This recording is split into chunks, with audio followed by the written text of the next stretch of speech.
Aujourd'hui pour une nouvelle vidéo InArt. J'ai reçu beaucoup de InArt en une seule fois. J'ai reçu le pack Joker, 4 figurines. Si vous n'avez pas vu la vidéo, elle est là dans le coin. J'ai reçu également Paul Atreides. Si vous n'avez pas vu la vidéo, elle est là dans le coin aussi. Et en même temps, j'ai reçu Ron Weasley de la licence Harry Potter. On a déjà fait Harry Potter. C'était la première figurine de cette licence. Et à nouveau, la vidéo est là si vous ne l'avez pas vue, et c'était une petite merveille. Un joli diorama à assembler également avec les 3 personnages. On va découvrir ensemble la partie du diorama de Ron dans ce packaging. Il s'agit de la version Deluxe, donc la version qui va contenir et le diorama et la figurine avec les cheveux rooted, donc en cheveux synthétiques. On est parti ensemble, on se découvre tout ça. Elle est encore scellée, comme d'hab, je vais la découvrir en même temps que vous. Et j'aime, comme 99% des unboxings, me laisser la surprise du déballage en même temps que vous. Allez, on est parti. Une boîte, imitation un petit peu tissu. C'est très soyeux quand on le touche. Et on a une boîte également avec un design qui est gravé dans le carton. Par devant, on a le visage de Ron et à nouveau, je pense que, voilà, alors c'est dans quel sens? On a le plateau d'échecs qui va apparaître et disparaître, laissant apparaître le visage. Apparaître, disparaître, laissant apparaître, un petit peu compliqué tout ça. Bon, Harry Potter et la pierre philosophale, ok. InArt, les petits griffons d'or un petit peu partout aux 4 coins, joli. Harry Potter sur le côté, très beau aussi. Et sur l'arrière, et gaufré, on retrouve le personnage avec son nom juste ici au-dessus. InArt 1/6 Scale, Premium Edition. C'est compliqué entre leur Premium et leur Deluxe et leur Régular. Faut savoir quoi est quoi. Donc là, c'est pas une Deluxe, c'est une Premium. Même chose, Ron Weasley au-dessus, rien à part le logo InArt. Et puis en dessous, rien à part, comme d'habitude, les petites mentions habituelles. Allez, InArt. Vue aérienne, on découvre le contenu ensemble. Allons-y, on est parti, on découvre ensemble. Pas d'impression dans l'intérieur de la boîte. Donc les différents items, l'Operation Guide qui à nouveau va nous expliquer tout le contenu, où les éléments se mettent dans le packaging, à quoi sert quel élément et qu'est-ce qu'on va devoir en faire, comment assembler le diorama, le body, le système des articulations, les différentes mains, les mains gantées aussi, la base, comment l'assembler, les aimants, le système perse, on connaît. La petite lettre, voyons voir, hop, qu'avons-nous inscrit? Ok, donc même chose, hein, non pas une lettre de remerciement, mais de nouveau une petite lettre avec un petit speech par rapport au personnage et au film. Je vous laisse comme d'habitude faire une petite pause si vous voulez le lire. Le petit flyer, ce qui est juste ici, et le sublime ticket de cinéma que voilà, Ron Weasley, Harry Potter et la pierre philosophale, le petit rat sur son épaule. Et si le visage du produit final ressemble vraiment au prototype, on est sur une petite merveille, hein. Vraiment. Sur l'arrière, on va avoir également, comme d'habitude, les informations et la date de préco. C'était, le 16 mai 2024. Donc là, très rapide pour la sortie de la figurine. Là, on est sur 6-7 mois, quoi. Donc c'est incroyable. Incroyable. Allez, on regarde ce qu'il y a à l'intérieur du coup. Première mousse. Oula. Ouais, ça c'est le souci avec les figurines Harry Potter, c'est que vous en avez des choses. Alors là, bizarre, j'ai un petit item sorti de boîte. Donc il y a une pièce d'échec qui est sortie et qui est posée comme ça, à l'arrache dessus. Chelou. La tête, une petite table, figurine. Là, les petits pecs sont aussi à l'arrache. À mon avis, ça a dû se barrer pendant le transport. La boîte de chocolat magique. Ok. Ok, il y a quand même beaucoup de choses. Étage numéro 2, on va avoir la partie avec le socle, la toge et l'écharpe. Alright. Et ici, le diorama, hein, avec également le même chapeau, qui choisira votre école. Pas mal. Allez, on va dans le box et on se détaille tout ça ensemble. Allez, on se détaille la première partie des accessoires. Commençons par ce jeu d'échecs qui se trouve juste ici. Donc, il y avait 2 petites pièces séparées du packaging qui sont les 2 seules pièces qui vont être amovibles. Alors, ces pièces-là, les voici. Alors, les jeux d'échecs et moi, ça fait 2. Tout ce que je vois, c'est qu'il y a un cavalier et il y a un roi. Donc, ce sont uniquement ces 2 pièces-là qui bougent sur l'échiquier. Toutes les autres pièces qui sont juste ici, elles sont fixées et collées, on ne pourra pas les déplacer. Tant mieux, ça évite de les perdre. Et puis c'est vraiment un petit display que l'on se fait avec le placement et on pourra en déplacer l'une ou l'autre. Les petits pions, regardez comment c'est super bien détaillé également. l'échiquier aussi, le contour gold, et puis il y a même 4 petits pieds en dessous pour le poser. Nous aurons comme d'habitude eh bien, des livres de magie. Le premier est juste ici, Magical. Alors à l'intérieur, comme d'hab, on va avoir toutes les pages qui vont être détaillées une après l'autre pour être 100% fidèle au film. Un item stupéfiant dans le détail justement et la réalisation. Donc on a sur le côté la tranche également et sur l'arrière. Le deuxième livre, Magical Theory, est pareil, ici à l'intérieur, toutes les pages à nouveau vont être détaillées. Ça m'a l'air d'être les mêmes pages que le précédent. Je pense pas que ce soit quelque chose de différent. Mais bon, c'est juste pour vous montrer qu'ils vont vraiment dans le détail sur tous les accessoires. Le troisième, les aventures de Martin Miggs, de Mad Muggles. Et là, c'est une bande dessinée, logiquement. Voilà, c'est bien ça. Ouais, par contre, toutes les pages sont les mêmes. Là. Et je pense que c'est peut-être comme ça dans... rappelez-moi, si c'est comme ça dans le film, si toutes les pages se ressemblent et s'il y a un intérêt. Mais je n'ai plus la ref. Sur le côté et sur l'arrière. Nous avons forcément les petites grenouilles en chocolat qui vont se trouver dans la boîte de chocolat aussi. Elles sont au nombre de 3.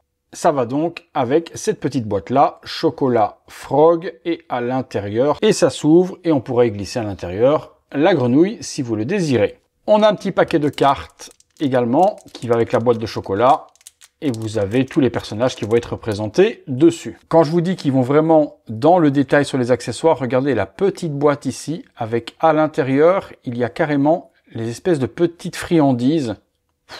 Et ça bouge. Lorsque je secoue à l'intérieur, j'entends que les petites billes peuvent bouger, donc elles sont vraiment insérées à l'intérieur, et puis ils ont fait le sarcophage en carton pour représenter la boîte. Nous aurons ici aussi des petites lamelles de friandises aussi. Le rat de Ron avec la petite queue. Faites attention, c'est tout de même assez fragile, malgré que c'est du PVC, ça peut casser. Bon, bah, elle est plutôt joliment faite, hein. Le poil, le dégradé de couleur, les petites papates ici en dessous, qui ont même été salies pour faire des pattes qui ont traîné et marché dans la saleté, la petite bouche, parfait. La baguette de Ron, une paire de jumelles et un des accessoires qui m'impressionne le plus dans la réalisation, c'est hyper quali. Le brossage de l'or, l'effet bois, les verres transparents également, la petite lanière de cuir. Est-ce que c'est articulé? Non, on ne peut pas les ouvrir. Et j'ai regardé dedans, on ne voit rien quand on regarde à l'intérieur, faut pas pousser non plus. 2 pilons de poulet et dédicace à mon poteau Thibaut qui cherchait les pilons de poulet dans la boîte. Il pensait que c'était 2 mains. Petit pignon de poulet recouvert un petit peu de paprika. Et puis juste ici, une multitude de mains gantées et des mains non gantées pour tenir les différents accessoires. Accessoires emblématiques également, le fameux chapeau avec la petite bouche et les petits yeux. Il est full PVC avec juste la petite partie ici, hop, qui permet de l'accrocher autour de la tête, avec de nouveau, comme avec Harry Potter, la partie ici en espèce de petit nubuck. Réalisation, peinture, au top. Un peu de mobilier avec la figurine, cette petite table, donc aspect bois, granuleux également sur le dessus, peinture, ça fait l'effet. Et on a également ce petit meuble haut que l'on mettra sur le diorama où on pourra poser quelques petits éléments. Également, aspect bois au niveau de la texture, la peinture, toujours aussi efficace. Comme avec Harry Potter, on retrouve une grande base sur laquelle on peut poser le diorama et l'on peut, comme avec Harry Potter également, enlever la petite base qui est ici pour en faire un micro-socle si vous ne voulez pas utiliser le gros dio. Un peu dommage de prendre la version de luxe et d'utiliser la petite base. Mais après, les goûts et les couleurs, ça ne se discute pas. Le logo des Griffons d'Or, par devant, Ron Weasley. Alors, au niveau de la dénomination, que ce soit aussi bien sur la base que sur le diorama que je vais vous montrer après, il y aurait des différences de couleurs avec Harry Potter. Je vais vous montrer une petite photo justement que Thibaut m'a envoyée avec ces 2 dios assemblés. Et on voit beaucoup moins Ron Weasley écrit que celui de Harry. J'ai remonté l'info à Inart, j'attends qu'il me dise si c'est un défaut, si c'est prévu comme ça. Là, c'est vrai que c'est un gold qui est moins pétant que celui de Harry Potter, mais je sais très bien le lire.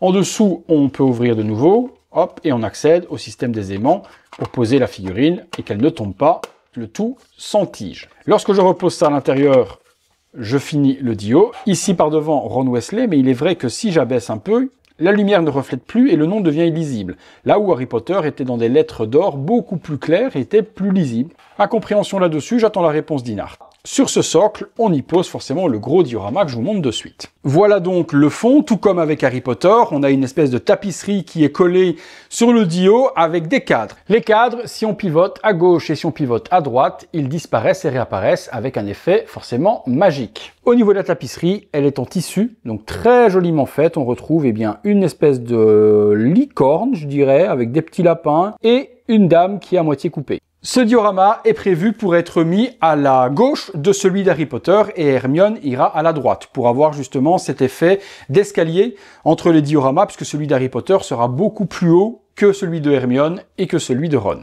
Sur le diorama également, vous pourrez mettre la partie bois, tout comme avec Harry Potter, pour faire l'aspect plancher justement de l'intérieur du château. Également, des différences de couleurs sur le plancher entre celui-ci et celui d'Harry Potter. J'ai vu des couleurs un peu différenciées entre celui de Ron qui serait plus rougeâtre que celui de Harry. Est-ce que c'est voulu ou pas? J'ai demandé également à Inart et là-dessus ils m'ont dit oui, c'était voulu que le parquet ne soit pas de la même couleur. Bon, bizarre si c'est pour moi la même pièce. Et la figurine, la voici. Donc il a la tenue de Gryffondor d'une couleur un peu différente de celle de Harry, mais c'est voulu, c'est screen accurate. Le petit logo des Gryffondor que l'on retrouve juste là. Petite cravate et on va forcément avoir le costume complet en dessous que l'on pourra exposer si l'on retire la cape. Les petites chaussures sont ici. Aspect sali également sur les côtés, usé au niveau du cuir, les petits lacets sont sculptés. Petit pantalon gris avec le bon dessin dans le textile. Et puis on retrouve également, en retirant la cape, voilà, l'intérieur avec le pull complet. C'est très joliment fait. Franchement, c'est de l'orfèvrerie au niveau de la réalisation. Les petites mains sont relaxées sur la figurine. Pour accessoiriser également la figurine, on aura la longue cape qui est en velours et forcément l'écharpe des Gryffondor. Passons sur la tête, le petit sarcophage de plexi. En dessous, nous retrouvons Inart. Une petite mousse qui maintient la tête également en position. Ça évite qu'elle sorte et qu'elle vienne à frotter dans le transport avec le plexiglas et abîmer la peinture et également la coiffure. Allez, on se zoome ça, mais de ce que je vois déjà là à distance, c'est du très haut niveau. Allez, on est parti. On se découvre le petit Ron. Waouh, je le trouve même plus beau que Harry Potter. L'expression match tellement bien avec le personnage, ce petit smile, regardez ça. J'ai l'impression d'avoir un être vivant devant les yeux. À nouveau, c'est fou. Et à nouveau, merci cette caméra de me donner un réalisme pareil en vidéo. Avec cette qualité, on peut vraiment s'apercevoir de ce qu'on va avoir dans les mains ou de ce qu'on a devant les yeux. C'est irréel. Regardez les petits yeux. Voilà, regardez la réalisation, les petits yeux. Ils ont même été jusqu'à faire les petites poches sous les yeux de Ron, un petit peu orangé de la sorte. La coupe de cheveux, bon c'est sa coupe de cheveux, ouverte sur le dessus un petit peu comme des rideaux. La couleur rouquine. Alors par contre, pour le système perse pour y accéder, là j'ai certaines craintes parce que les cheveux sont vraiment hyper bien plaqués et collés. Donc l'ouverture se fait ici sur le côté, voilà, de la sorte. Donc c'est quand même assez bien coupé pour avoir accès au système d'orientation des yeux. Maintenant, je n'irai pas y chipoter toutes les 5 minutes parce que c'était vraiment bien collé de base. Vous voyez, hop, si on le remet, à mon avis, une fois que vous y chipotez, vous mettez un petit pinceau avec de l'eau et vous venez recoller les cheveux proprement. Mais ce système perse, il faudrait faire un petit peu comme ce que fait Blitzway, éviter les ouvertures et avec des aimants, venir approcher les aimants, et JND fait pareil, et on peut orienter les yeux avec des yeux aimantés. Il faut arrêter de ruiner les coiffures. Vous voyez ici par exemple la petite mèche, elle vient de ressortir. Il faudra la remouiller pour restyliser un petit peu de ce côté-là.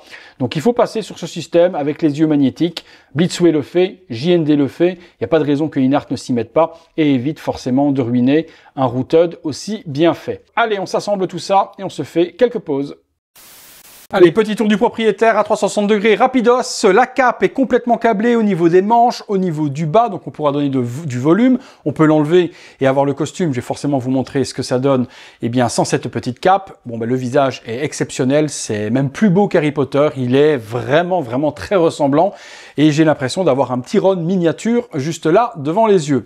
On l'accessoirise, on lui donne vie, on regarde ce que ça donne, c'est parti. Petite pose en situation avec la baguette dans les mains, on peut le remarquer, on peut donner un mouvement à la cape avec les câbles. Donc là, j'ai fait un petit mouvement vers la droite, comme si le vent se prenait aussi bien dans la manche que dans le bas de la cape. Petite pose en tenue casual, donc sans la toge. Je lui ai mis son petit rat sur l'épaule. Dommage qu'il n'y ait pas pensé à mettre un petit aimant sous les vêtements et dans le corps du rat pour qu'il puisse s'aimanter et tenir. Là, il est posé, mais il peut tomber à tout moment.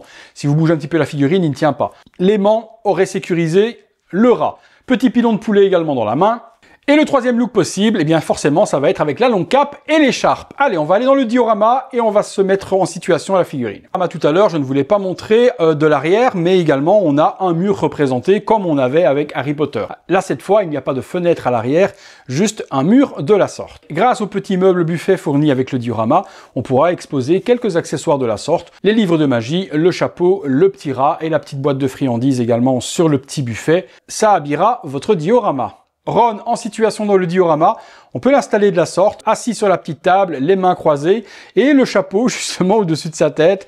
Le visage forcément va pas correspondre avec toutes les poses. C'est vrai que ce sourire et ce grand smile, si vous le mettez en attaque avec une baguette ou quoi que ce soit comme ce que j'ai fait tout à l'heure, il rigole tout le temps. Deux HS avec un visage neutre et un visage souriant aurait été tout de même appréciable parce que là ça limite quand même plutôt pas mal les poses. Petite pose plutôt marrante également, Ron essayant de faire un sort sur son rat. Vous pourrez également placer le jeu d'échecs, mais ça commence à devenir limite au niveau de la place, mais vous voyez que c'est totalement possible, avec également le buffet sur l'arrière et la table par devant. Articulation ultra intéressante également sur Ron, puisque vous voyez qu'on peut lui croiser les bras de façon naturelle. Donc là-dessus, très bon point également pour le body. On a fait quelques poses et on a vu les différents accessoires. On peut partir sur la conclusion. Conclusion sur Ron, que dire de plus que c'est à nouveau une superbe réalisation de Inart. On ne fait que se répéter sur ce fabricant, mais bon, dire le contraire serait mentir. Le seul petit bémol que je pourrais trouver sur la figurine, je vous en ai parlé, c'est forcément l'expression. Si on le met comme je l'ai mis là, bras croisés avec la baguette ou autre, ça fonctionne bien, il a le smile. Mais dès que vous allez sortir de la pose muséum et faire une pose un peu plus action, un sort de magie ou autre avec son smile, ça collera pas spécialement bien. Mais bon, vous voyez, la pose comme elle est là, vous mettez Harry juste à côté dans une pose également muséum et Hermione pareil, et vous aurez votre superbe trio, le tout dans un très joli diorama qui va s'harmoniser. Attention, il ne s'assemble pas, ce ne sont pas des parties qui vont s'emboîter pour faire un gros dio, ça s'harmonise en mettant Harry au milieu, Ron sur la droite et puis Hermione sur la gauche. La prochaine, ce sera Hermione, du coup, à vous présenter sur cette licence. Elle n'est pas encore disponible actuellement. Je pense qu'elle arrivera courant, peut-être du mois de mai, du mois de juin. Avec Inart, ça peut sortir à tout moment. Ultra complet, visage magnifique, tailoring parfait, les accessoires, en veux-tu, en voilà. Les accessoires ultra bien détaillés, on l'a vu dans les bouquins et autres. À nouveau, pour les fans de la licence, ce sont des figurines à avoir. Ce qui m'importe, c'est votre avis. Dites-moi ce que vous en avez pensé du visage, des accessoires, du dio, de tout ce que je vous ai montré dans cette vidéo. Est-ce que vous avez acheté la figurine? Est-ce que vous l'avez peut-être déjà reçue? Est-ce que vous comptez l'acheter peut-être maintenant après la vidéo et vous faire le trio? Vous me dites tout ça dans les commentaires, les amis. Comme d'hab, si vous recherchez la figue, j'essaie de vous la trouver. Forcément, qui dit Inart dit prix qui a éclaté depuis la sortie. Mais je fais mon possible et j'essaie de vous mettre là, juste là en dessous, où vous pourrez sécuriser un exemplaire. Merci d'avoir regardé cette vidéo si vous l'avez aimé. Le gros like, l'abonnement si c'est pas fait, la petite cloche si c'est pas fait et les notifications si c'est pas fait. Si vous voulez aider mon travail et voir toutes ces vidéos en avant-première, vous avez le petit bouton rejoindre, vous prenez l'abonnement et vous profitez de nombreux avantages. Allez, c'est tout pour Ron, c'est tout pour moi et à très bientôt pour une prochaine vidéo. Salut à tous.